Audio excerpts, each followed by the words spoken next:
I'm Steve Fisher. What do you do when you have an overwhelming desire to help people, but also want to provide a good life for your family? Brad Schmitz is a social worker by training, with the heart of an entrepreneur. After taking a circuitous route to Alaska that took him from Idaho to the East Coast to Australia and Asia, he created a venture in Anchorage to provide adventures for those wanting to explore the beauty and wonder of the United States' last frontier and learn English. Most social workers get a master's degree to become a clinician or to make some decent money and such. But I only have a bachelor's degree in social work, which is at the bottom of the barrel of the economic scope in most cases. So I don't know, I just had these different life experiences. So I figured, hey, I'll try to create something new, maybe be a trailblazer in this regard. And that I hope that the financial benefits come with it as well. Brad's here to talk about what drove him north to Alaska on Lifeslices. So, Brad, let's start with a simple question. Who is Brad Schmitz? When I start to answer that question, Brad Schmitz is a husband and a father. I'm married to my great wife, Helena. We've been married for 13 years. And I have two great kids, Brad Jr., who is 12, and Anisha, who is 4. So you studied social work and more specifically community organizing at Boise State in Idaho. What inspired that focus? I did a year of AmeriCorps, a community service, when I was 19 and 20 years old. And I moved from Boise. I went to college for a year and a half, but I wasn't really doing too well and wasn't really knowing what I wanted to do. So I took a bus from Boise all the way to Philadelphia, Pennsylvania, in August of 1995, and I got a job at Pickett Middle School working for the National School and Community Corps, which is a specific AmeriCorps volunteer service program. Now, Pickett is in the Germantown section of Philadelphia. It was probably at least 90 or higher % below poverty of the student population. It was probably a 99% African-American student body as well. This is Philadelphia is just an old city. So it was just an old neighborhood and such. And I grew up in Boise, Idaho. And back in the 80s and 90s, Boise, Idaho specifically was not diverse whatsoever. So moving into a community largely dominated with African-American folks was this very new experience for me. And I just absolutely loved it. I just loved Philadelphia. I loved working at Pickett. I loved working with Arnold Morris, who was the team leader of the team and living in this community and such. And I just had a really, really great experience while I was there. I had a chance to travel around the East Coast a bit and go to New York City and DC, Boston, Baltimore, etc. But I had this really a wonderful experience. So when the year was up, how AmeriCorps works, you do service for a year. And then at that time, you would receive an educational award of, I think it was $4,700 that you could use for future schooling. So I returned back to Boise. And in the spring of 1997, I then went back to college and used some of my AmeriCorps money to pay my fees and such. And at that time, I declared my major to be social work. It was kind of either between secondary education or social work, because the AmeriCorps team, I was doing a lot of social work type of programs. I ran a summer camp for 6 weeks in Philly. I started an Adopt a Litter program at my school where kids came out on a Saturday in May, and we had a huge pizza party and prizes, and they cleaned up their schoolyard and such. And I did a lot of tutoring for kids and these things. So it just worked out that I kind of almost flipped a coin when I had to declare my major, and social work was the choice, basically. There was no sense of doing a startup and becoming a billionaire. No, not at that point. That was 1997, 98. So I was barely in my early 20s, a little experience here and there and such, but I was on fire. I was really excited about going to college and getting a good education and learning new skills and doing those things. So it went really well.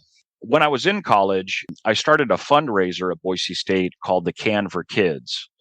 And actually, I went to school in Pocatello, Idaho, my very first semester of college at Idaho State. And this fundraiser was done with my fraternity that I joined in Pocatello. But it was really low key and didn't really make a lot of money or anything there. And what it was is that we placed a toilet in the middle of campus of Boise State, right in the very heart of the campus of the quad. And starting on December 1st at 6 a.m. until December 3rd at 6 a.m., so for 48 straight hours, we got community celebrities to come sit on the toilet or the can for an hour at a time and to raise money for a charity that we were sponsoring each year. So we gave out pledge sheets to all the celebrities that were going to sit. And then we also had like a jar and stuff, we'd collect donations at the pod itself. We had coffee and hot chocolate, for everybody that was coming by. We got a wedding arch donated that was over the toilet with Christmas lights. We had Christmas music going and like the whole works and everything. But over these 2 days, the first year we did Community House, which is a homeless shelter in Boise. And we raised money. I don't know what it was, like $1,600 maybe from the event that was used to purchase Christmas gifts at the homeless shelter. And so that was cool. It worked out okay the first year. And so that was a good event. And so we got great press coverage. Joy Burstmeyer was the executive director of the homeless shelter. We had the weather guy from the NBC station, Channel 7 in Boise. He was going to come do the weather from the toilet, on the first day. So we were sure to have her there at that time because she would get live TV coverage. But we had all the TV cameras in Boise show up then. We had the newspaper. The Idaho Statesman showed up and took a photograph and did an article and all these things. So I did this for 4 years until Christmas Day of 2000, or Christmas season, I guess, of 2000. And we raised about $10,000 from the event over 4 years. And it was really neat that the third and fourth years, we helped out the Idaho Migrant Council in Western Idaho to help farm working families in that part of the state. Instead of buying gifts for people, the university was really warming up to our event. And they would then allow us to give cash to families for each kid that was represented. And we had a party at the Idaho Migrant Council office in December sometime to give them the money. And I contacted the Idaho Press Tribune, which is this teeny little newspaper in Western Idaho, like a circulation of maybe 1,000 copies or so, for each issue. And they did like a 200-word article on us giving these families the money. And Humberto Fuentes was the director of the Migrant Council. And so that was published when we had a little party and we gave them the money and everything. And CNN out of Atlanta found the article. And they contacted him and they wanted to do a live nationwide news story on this event on Christmas morning of 2000. They were going to be interviewed like at 6:30 in the morning Mountain Time. So we all drove from Boise to Caldwell. It's like a 45-minute drive or so. But myself and my buddy Leo was there and some other students.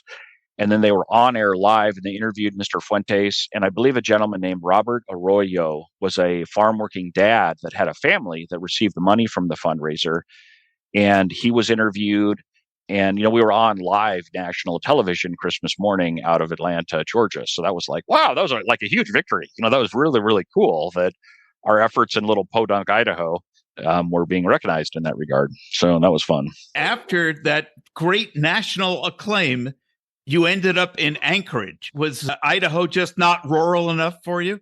I did AmeriCorps in Philadelphia. I made good friends with a lady named Cheryl. She was a teacher at the school I worked at, and she turned me on to the Outer Banks in North Carolina. So I did research in 97, early 98, and I landed a job in Nags Head working for Kitty Hawk Kites. And then I wrote letters to all the churches on the Outer Banks. This is before internet or email or anything. And I wrote old-fashioned letters to all the churches that I could find that were listed on the Outer Banks. Just, hey, my name's Brad. I'm like 22 years old. I live in Boise, Idaho. I'm looking for a place to stay for the summer.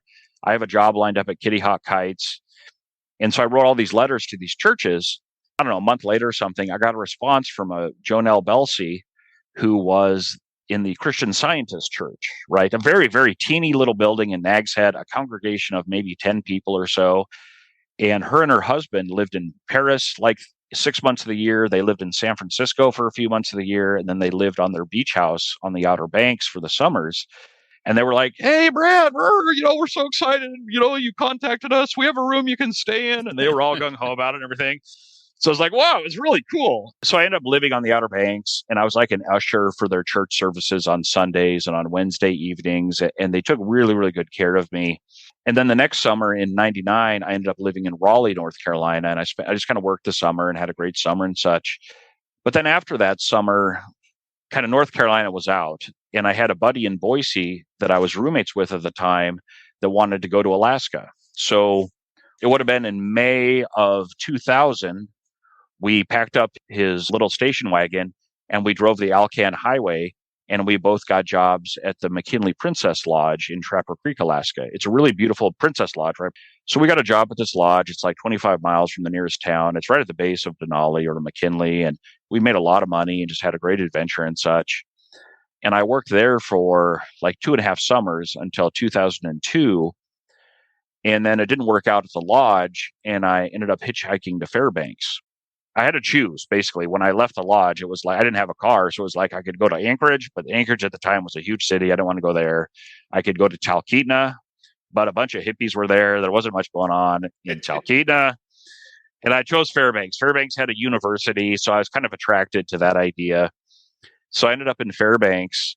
I got my first social worker job. I was traveling for a year and working in restaurants and stuff, but I got a social worker job in Fairbanks, and I was a domestic violence counselor for a nonprofit, a women's shelter in Fairbanks. So I counseled men that were convicted of domestic violence.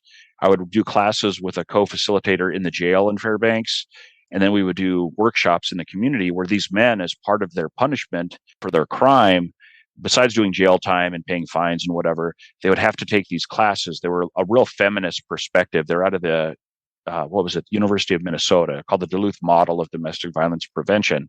It was wild.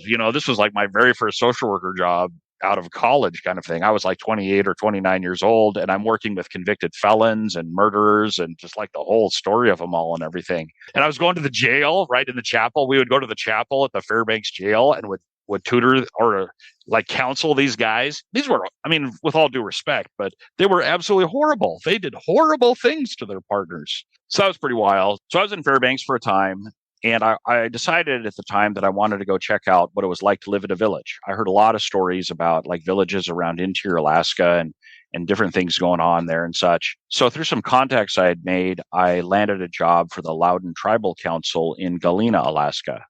Now, Galena is it's a Koyukon Athabascan Indian village right on the Yukon River. It's about 300 miles straight west of Fairbanks.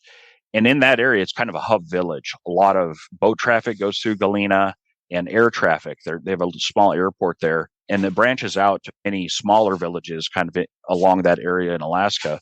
But I was there for about 6 months or so working for the tribal council and having a really cool experience and such. And I ended up back in Fairbanks. I was in Fairbanks until like May of 2004. And I was trying to work on putting projects together to honor veterans. And I learned about that the World War II Memorial was going to be opening in Washington, D.C. Memorial Day weekend of 2004. So I kind of made it my mission to be there for that ceremony. So I ended up flying out of Fairbanks to Idaho, driving all the way up to northern Idaho to Coeur d'Alene, and then from Coeur d'Alene all the way across the country to Minnesota, like went to Mount Rushmore. This is with my mom, to Crazy Horse Monument, etc. And then I took a train from Minnesota to Washington, D.C., and I actually made it for Sunday of the opening ceremony of the World War II Memorial. So that was really cool. I'd learned of a project through the Library of Congress called the Veterans History Project, which is an oral history campaign to honor veterans by doing oral history interviews. And after I made it to D.C., this is a long story, but it's getting there, right? It all connects to Anchorage, Alaska. So I was in D.C., and then I went back to Minnesota, and I didn't really know kind of what was going on at that point. But I had a friend that was teaching English in Korea named Betty from Boise State. And she was like, Brad, you should come over here. There's a lot of jobs. You can make good money, blah, blah, blah. All you need is a bachelor's degree. Just bring your transcript, bring your diploma, and you'll get set up. So I ended up getting hired by a school in Incheon City, Korea. Boy, that was in July of 2004. I flew to Korea, and then I was in Incheon City for a time, and then I got a job in Bundong, which is like at the time was a really up and coming tech city just south of Seoul. And I worked at a hagwon there for, I don't know, I was there for maybe 3 or 4 months or so. And then I decided I needed to go back to the United States. Like I wanted to work on my veterans project and I kind of do that work. And I flew into Washington, D.C. when I came back into the United States. And then I ended up on a bus from Philadelphia, Pennsylvania to Paducah, Kentucky. From there, I ended up in New Hampshire for a year. I organized a veterans dinner and did oral history work up there. And then from New Hampshire, took a bus. I moved back to Idaho. And in Coeur d'Alene, Idaho, I was working in Coeur d'Alene. I organized a dinner and oral history project for veterans in Coeur d'Alene. And I met my wife in Coeur d'Alene, Helena. We got married in Colorado in 2009. Then she applied for graduate school in Australia. My son was born a Brad Jr., and then when he was 8 months old, we moved to Australia.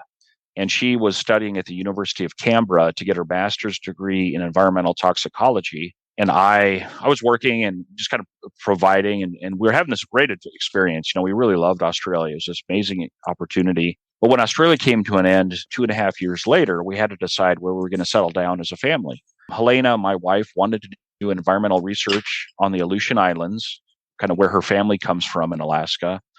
And then I wanted to start a tour company. After learning about the huge market there was in Korea for overseas language programs, and after having lived in Alaska myself and had gone hiking and seen the Northern Lights, and at the time had seen Mount McKinley and done all these great Alaskan adventures, I thought, I wanted to start a company that would combine ESL education with outdoor adventure in Alaska. So it made sense then when we left Australia, that was like October of 2012, that Anchorage was going to be our landing point. We flew back into Colorado. We spent some time in Colorado with Helena's family, then in Idaho with my family. And then it must have been in August of 2013, we drove the Alcan Highway. We had a 17-foot U-Haul truck towing a little car behind us. And it was myself, my wife, and a 3-year-old little boy. And then we drove the entire Alcan to Anchorage. And we've been in Anchorage ever since. That is an amazing adventure. You're all over the place. Yeah, by all means. Yeah. So your website bio says that you have more than 5 years experience teaching English as a second language in South Korea, Australia, Idaho, Colorado, and Alaska. Do they really need English as a second language in Australia, Idaho, Colorado, and Alaska? Well, you wouldn't think so. I mean, especially like Australia. You just wouldn't think that about Australia. But Canberra was a really neat city, that it was a very, very diverse place.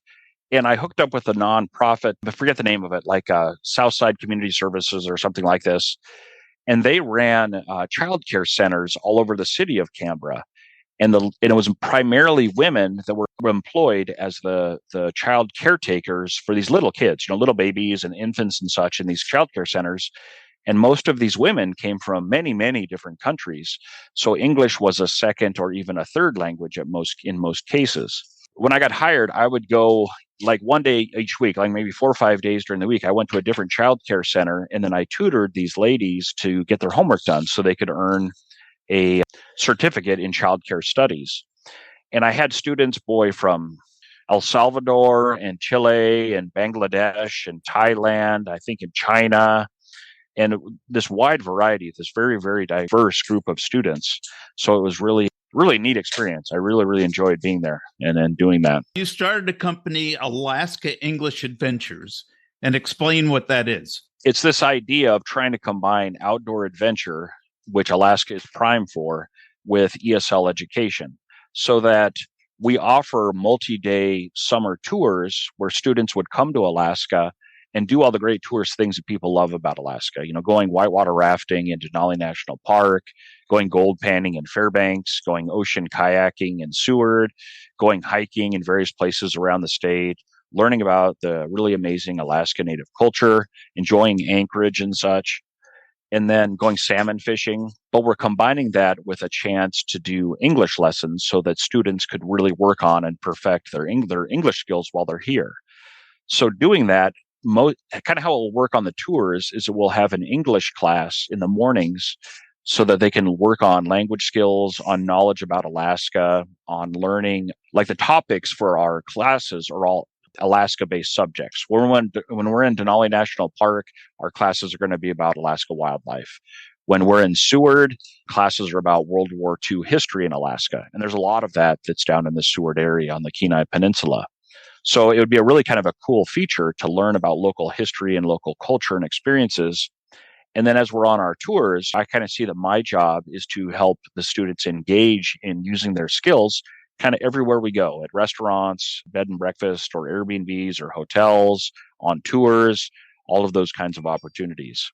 So they'll really enhance, hopefully in a short time, their skill set, which makes their parents happy, but they'll also have a chance to be able to have a great experience, do all these fun Alaskan adventures at the same time. To the bulk of your customers, are they actually school age? Well, so far, I'm still working on developing relationships with teachers, largely in foreign countries, to start off the ESL adventures. So in 2001, I went into regular tourism and I had a brochure made. I started working with a lot of Airbnb property managers. I reached out to hotels, to bed and breakfasts, and I started offering tours to English speaking folks just all over the Anchorage area, as far north as Talkeetna, as far south as Whittier, perhaps Seward, those areas.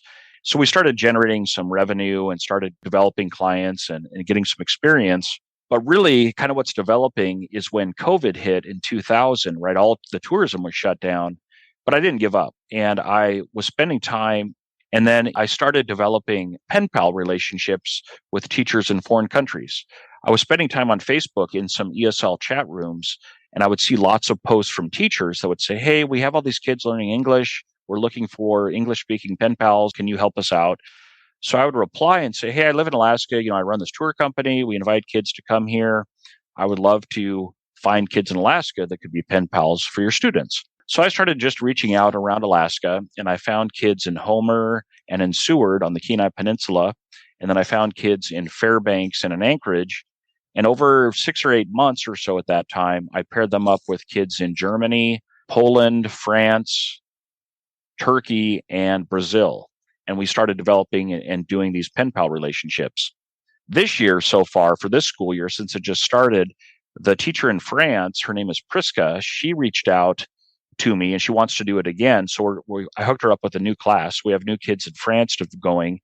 And then a teacher in Spain contacted me through my website a couple of weeks ago named Anna. And I reached out to the Spanish immersion program here in Anchorage and paired her up with a teacher here. So they're just starting their pen pal relationships as well. The idea is that kids in Alaska will be able to tell the great stories about Alaska and all the cool stuff to do, hopefully with an intent that their friends from these foreign countries will come for a visit sometime. And then I'd be more than happy to design a tour for all of them to go on. I was looking at your website, and there's a tab for testimonials. And you have these video testimonials. And all these people spoke perfect English. And I was wondering, what were they like before they did the tour? Well, I don't want to mislead you there. Those testimonials were all from local folks or from American folks that just did local tours over the past 2 summers. Those were not ESL students for those tours. Those were local folks that I'm sure that spoke fluent English and did very well in that regard. I'm hoping that I have 3 tours planned that are listed on the website for next summer, for 2023, that we can fill seats with young people that are studying English and then bring them for those tours to Alaska to have a really, really great, if not a life-changing experience in that regard. What are some things about Alaska that most of us would not realize? I've been to Alaska, but it was on a cruise, and you get off at a particular port of call, and it's almost Disney-fied. Yeah. It is all very perfect little villages right at the get-go, and you don't really get to see a lot of Alaska as Alaskans would see it. Yeah. What do you say about Alaska that people may not realize? Something about Anchorage that we've learned this when we first moved to town 9 years ago, that Anchorage is a city of roughly, I think it's about 300 to 320,000 people. But there are over 100 different languages that are spoken in the public school system here. So Anchorage is a very, very diverse, culturally diverse community. There's several high schools in town, but there's an East and a West high school. And what we were told is that per capita, for the size of the city, that East and West high schools are the most diverse high schools in the entire country, that there are more kids from more places, speaking more languages, and having very much various and different experiences in that regard. And I love people. I'm a social worker and I'm a people person, and I love people from different cultures and that are different than myself. They have a different way of looking at life and doing things and such. So it's really, really a neat opportunity to be able to experience different cultures really up close and firsthand. but as well as loving the things about Alaska, like the amazing huge mountains and the rivers and the glaciers and those things as well. Something I love about Alaska is the rivers. When you're driving like along the Alcan Highway or you're exploring interior Alaska, you come across these rivers and they're just massive. They're huge. They're like nothing I had ever seen before when I was here. And I've since learned that there's roughly about like 3,000 rivers total around the state of Alaska. It's like this overwhelming amount because Alaska is so big in that regard. So it's really special. So you started as a social worker and now you're becoming a travel entrepreneur. So is the only way to get rich in social work is to take it to the next level and find a way to monetize it? I guess so. I've kind of figured that, right? I mean, social workers, most social workers get a master's degree to become a clinician or to make some decent money and such. But I only have a bachelor's degree in social work, which is in the bottom of the barrel of the economic scope in most cases. So I don't know, I just had these different life experiences. So I figured, hey, I'll try to create something new, maybe be a trailblazer in this regard. And that I hope that the financial benefits come with it as well. Now, I see that you give some of your proceeds to charity. What are some of the charities you support? One, there is, just on a local level, there is a place called the Heart to Heart Pregnancy Resource Center in Eagle River, Alaska, which Eagle River is a little town about 10, 12 miles north of here. And they provide clothing and diapers and wipes and all of this kind of just essential needed items for families with kids from 0 to 4 years old. As a social worker, when I was working for the tribal council and such, I took many, many mothers and grandmothers there that really were in need of these things. And they give away these items 100% for free. So it's like a really, really neat service that supports families just on the most basic type of things. Because there are a lot of folks that don't have the funds or just those things aren't accessible on a regular basis, kind of a deal. So I'm always more than happy to try to support them. And as the company grows and we make more money, I think on the website it says, that we want to help support other companies that are doing similar things here. I'm happy to do that as well in the future. That's terrific. Where can people learn more about you and Alaska English Adventures? Well, my website is alaskaenglishadventures.com. And then along the top, there's a link for like 2023 tours. So people can see the ESL tours.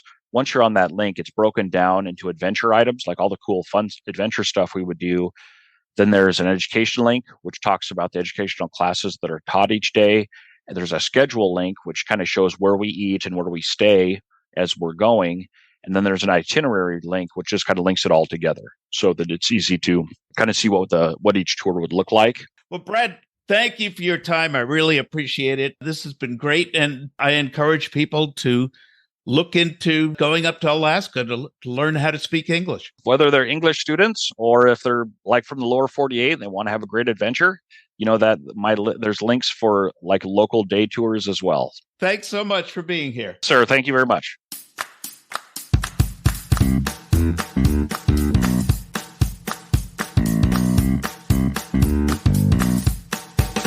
My thanks to Brad Schmitz for being on Lifeslices. It's clear that he's a man impassioned to do well by his family and his fellow humans. And in the process, he might just start another Alaska gold rush. This time to find the gold not in nuggets, but in the splendor and beauty of America's 49th state. And despite the climate, I don't think his trail will run cold. If you like this program, please subscribe and like us on social media and wherever you find your favorite podcasts. Lifeslices is produced by Beatnik Ravens Productions, all rights reserved. Music courtesy of Veslian Studios.